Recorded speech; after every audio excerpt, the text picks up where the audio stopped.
పూజ అయితే అయిపోయింది. వడపప్పు, పానకము, అరటిపళ్ళు, కొబ్బరికాయ అంతే. ప్రసాదం అయితే ఏం లేదు. మనం ఈరోజు అయితే ఇలా చేసుకున్నాం అన్నమాట.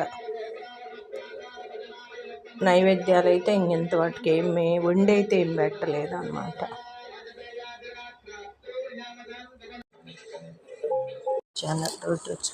ఇవాళ ఏంటంటే తమలపాకులు అన్నమాట. ఈ తమలపాకులతోటి ఆల్రెడీ కూర్చాను. దండ చూడండి, పెద్దది దండ కూర్చాను, పెద్దది. ఏమంటే ఆంజనేయ స్వామికి తిరణాలు అన్నమాట మా ఊరు తిరణాలు, ముసి తిరణాలు అయితే అందుకని దండ గుచ్చుతున్నాను అన్నమాట.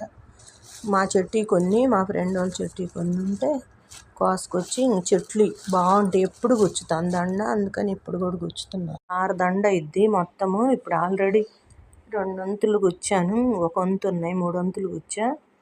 ఈ వరకు గుచ్చేస్తే పెద్ద దండ అయిద్దాను. ఇలా వేస్తే ఒక 4-5 రోజులు దండ ఉంటుంది, బాగుంటుంది అన్నమాట. దండ అయితే అయిపోయింది. కొన్ని ఆకులేమో విడిగా కట్టేసుకున్నాను అన్నమాట.